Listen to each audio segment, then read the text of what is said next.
In 1964, Nena Thurman married the man President Richard Nixon would later call the most dangerous man in America.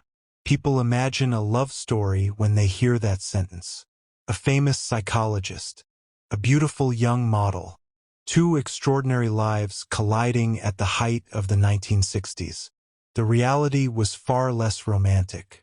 The marriage did not simply place Nena beside a controversial man. It pulled her into a world where the line between private life and public experiment grew thinner every day. Psychedelic drugs were no longer confined to laboratories. They had become a philosophy, a movement, and for those closest to Timothy Leary, a way of living that often blurred ordinary boundaries. Behind the headlines was a young woman whose marriage unfolded under relentless public attention, while Leary's increasingly radical beliefs transformed nearly every part of their shared life. The marriage came somewhere after that. But what happened at their honeymoon was truly strange. To understand how she arrived there, we have to go back to the beginning, before the headlines, before the protests, and before one of the most infamous marriages of the psychedelic era began. Before she ever met Timothy Leary, Nena Thurman belonged to a completely different world. Born Birgit Caroline von Schlebrügge in Sweden, she grew up surrounded by cultures, languages, and constant change. Long before newspapers attached her name to one of America's most controversial men, she had already built a successful career as a fashion model. Photographers admired her striking features, and by her early 20s she was moving through the glamorous circles of New York at a time when fashion, art, and celebrity were beginning to collide. It was an exciting life, but it was also predictable. Photo shoots, designers, parties, magazine covers. Then Timothy Leary entered the picture. By 1964, Leary was no ordinary academic. Once a respected Harvard psychologist, he had become the public face of the growing psychedelic movement. His speeches drew enormous crowds. His ideas promised nothing less than a complete transformation of human consciousness. To his supporters, he was fearless. To his critics, he was becoming increasingly reckless. He had a way of making people believe they were standing on the edge of a new world. For someone meeting him for the first time, that confidence could be magnetic. The relationship moved quickly, and before long they were married. To the outside world, they looked like the perfect symbol of a changing decade. A celebrated thinker beside a beautiful young model. But beneath the photographs, the balance between them was already uneven. Leary's life no longer revolved around ordinary routines. His work, his beliefs, and the growing movement surrounding him demanded constant attention. Friends, followers, journalists, and curious strangers seemed to appear wherever he went. Privacy became increasingly rare. For Nena, marriage did not mean stepping into a quiet home. It meant stepping into the center of a revolution that was only beginning, and whose consequences neither of them could yet fully see. If Nena expected marriage to slow life down, she found the opposite. Almost immediately, the ordinary rhythms of being newly married were swallowed by Timothy Leary's growing obsession with expanding consciousness through psychedelic drugs. His home was no longer simply a home. It had become a gathering place for followers, artists, intellectuals, and people searching for experiences they believed could permanently change the human mind. There was rarely a clear line between private life and public life. Conversations that began over dinner often drifted into debates about consciousness, freedom, and LSD. Visitors came and went. New faces appeared constantly. Every day seemed to revolve around Leary's ideas and the movement forming around him. To many outsiders, it looked exciting. To live inside, it was something very different. Leary believed psychedelic experiences could reshape society itself. As that belief grew stronger, so did the amount of time and energy he devoted to it. His reputation spread far beyond academic circles, attracting admiration from some and alarm from others. The marriage increasingly existed inside that storm.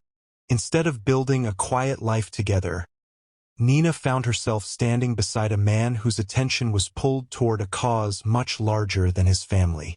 The spotlight followed him everywhere, and anyone close to him was pulled into it as well. The photographs from those years captured glamorous smiles, fashionable clothes, and famous friends. They could not capture the pressure of living at the center of one of the most controversial cultural movements of the 1960s. For the public, Timothy Leary was becoming a symbol. For Nena, he was still a husband, but one whose world was changing faster than almost anyone around him could keep up with. The longer Nena lived beside Timothy Leary, the harder it became to separate the man from the movement. By the mid-1960s, his name no longer belonged only to psychology. It had become attached to a cultural revolution that was growing louder every month. Journalists wanted interviews. Supporters wanted guidance. Critics wanted him stopped. Everywhere he went, attention followed. That attention didn't end when the front door closed. Their home was rarely just a home. Friends, artists, musicians, students, and curious strangers drifted in and out, drawn by Leary's reputation and his ideas about expanding consciousness through psychedelic drugs. Conversations stretched late into the night, circling around freedom, the mind, and the future. The atmosphere that fascinated outsiders could also leave little room for an ordinary married life. For Nena, the adjustment was enormous. She had entered the marriage as a young model. Instead of finding stability, she found herself living beside a man whose life seemed to move faster every week. His public identity was becoming inseparable from his private one. There was always another interview, another gathering, another debate, another reason why his attention belonged somewhere else. People often imagine that controversial lives are exciting every single day. The reality is usually more exhausting than glamorous. As Leary became more deeply committed to his mission, the demands of that mission increasingly shaped the rhythm of their relationship. His ideas came first. His public role came first. The marriage had to exist around everything else. Friends who observed him during this period often described a man who believed passionately in what he was doing. To admirers, he was challenging old ideas about society and the human mind. To critics, he was becoming increasingly reckless, pushing boundaries with little regard for the personal cost. Nena stood in the middle of those two worlds. To the public, she was the elegant woman beside one of America's most controversial figures. Cameras captured polished photographs, fashionable clothes, and glamorous appearances. They did not capture the quieter moments that no photograph ever could. The pressure of living beside a man whose life was rapidly becoming larger than the marriage itself. Every newspaper headline made him more famous. Every television appearance made him more controversial. And every step further into that public storm made it harder for either of them to protect the private life they had hoped to build together. What had begun as a marriage was slowly becoming something else. A relationship lived under constant scrutiny, shaped by a movement that seemed to demand more of Timothy Leary with each passing month. The revolution that made him famous was also beginning to take pieces of the life he had promised to share. By the time the marriage began to crack, there was no single argument, no dramatic moment that explained everything. It was the weight of the life surrounding it. Timothy Leary was no longer simply a husband or a former Harvard psychologist. He had become the face of a movement that was expanding far beyond his control. Every speech attracted more attention. Every newspaper headline created another controversy. Every television appearance seemed to divide the country a little further. Living beside him meant living inside that storm. For Nena, the excitement that had once surrounded his ideas was increasingly overshadowed by the reality of what those ideas demanded. The constant public attention, the endless discussions about psychedelic drugs, and the people who seemed to orbit Leary's life left little space for the ordinary things that hold a marriage together. Privacy became increasingly difficult to find. Normal routines became increasingly difficult to keep. The relationship was no longer just between two people. It existed under the eyes of journalists, critics, supporters, and authorities who all believed Timothy Leary represented something much larger than himself. As the pressure mounted, so did the distance between them. Historical accounts don't describe one dramatic incident that suddenly ended the marriage. Instead, they point to a relationship gradually overwhelmed by the pace and intensity of Leary's public life. The very qualities that had made him fascinating to so many people. His relentless energy, his certainty, and his willingness to challenge every convention could also make life with him extraordinarily difficult.